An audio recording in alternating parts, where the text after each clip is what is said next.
Salam dan bahagia. Perkenalkan, nama saya Fortun Bahagia Lase, calon guru penggerak Angkatan 11 dari SMP Negeri 7 Babulato, Kecamatan Babulato, Kabupaten Nias, Provinsi Sumatera Utara. Pada video singkat ini, saya akan mencoba memaparkan demonstrasi kontekstual dari pemikiran Bapak Pendidikan Indonesia, yaitu Ki Hajar Dewantara.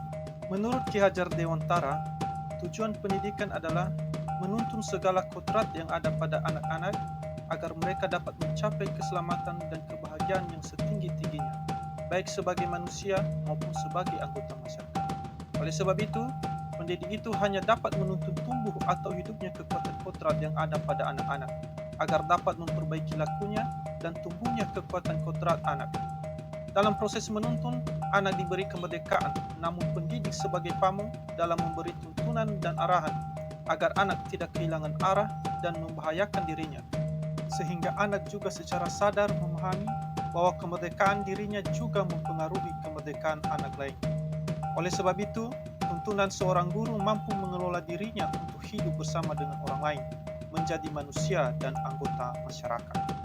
Dalam menuntun anak, ada 3 semboyan pendidikan yang dikemukakan oleh Ki Hajar Dewantara. Yang pertama, ingarso sum tulodong, di depan menjadi contoh atau panutan.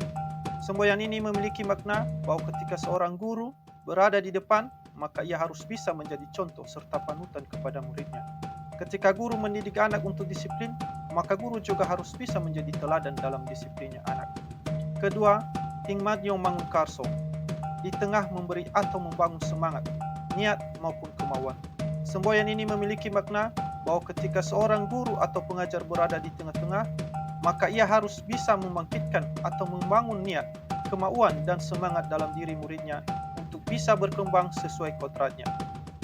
Yang ketiga, tuturi handayani, di belakang memberikan semangat atau dorongan. Semboyan ini memiliki makna bahwa ketika seorang guru berada di belakang, maka ia harus bisa memberikan semangat maupun dorongan kepada muridnya untuk berani mengembangkan potensi yang ada di dalam diri peserta didik itu sendiri. 3 semboyan pendidikan ini sebagai panduan seorang guru untuk menuntun anak dalam perubahan yang positif di dalam dirinya.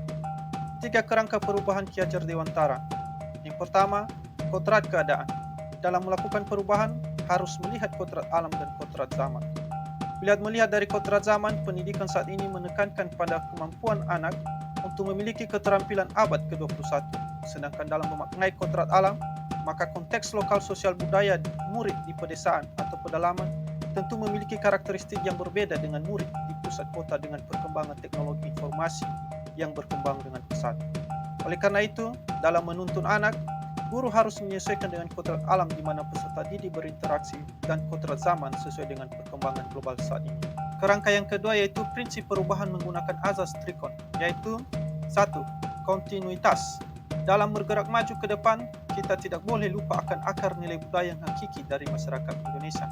Kedua, konvergensi. Perubahan harus memanusiakan manusia dan memperkuat nilai kemanusiaan. Dan yang ketiga, kosentris. Pendidikan harus menghargai keragaman dan memerdekakan pembelajar karena setiap orang berputar dan beredar sesuai orbitnya. Kerangka yang ketiga adalah perubahan budi pekerti. Yang berubah dari murid adalah budi pekerti. Komponen budi menurut Ki Hajar Dewantara ada 3 yaitu cipta atau pikiran, rasa atau perasaan, dan karsa atau kemauan. Serta pekerti adalah raga atau tenaga. Budi pekerti merupakan perpaduan antara cipta, kognitif, karsa, afektif, sehingga menciptakan karya psikomotor. Pendidikan yang digaungkan oleh Ki Hajar Dewantara adalah pendidikan berpihak pada anak. Salah satu azas taman siswa yaitu bebas dari segala ikatan, dengan suci hati mendekati sang anak, tidak untuk meminta suatu hak namun untuk berhamba pada sang anak. Berhamba pada anak berarti menjadikan anak sebagai pusat pendidikan itu sendiri. Ketika guru berhamba kepada murid, maka guru akan mengupayakan agar kelas tidak terkesan kaku dan angker, tanpa tekanan, tanpa rasa takut, sehingga ada keberanian untuk menyampaikan pendapat. Ketika guru mampu memenuhi kebutuhan peserta didik dan memberikan perhatian yang cukup, maka murid akan merasa dihargai sehingga terdorong untuk belajar dan semangat yang lebih tinggi. Berikut beberapa hal yang kami lakukan di SMP Negeri 7 Babulato dalam mengkontekstualkan pemikiran filosofis Ki Hajar Dewantara.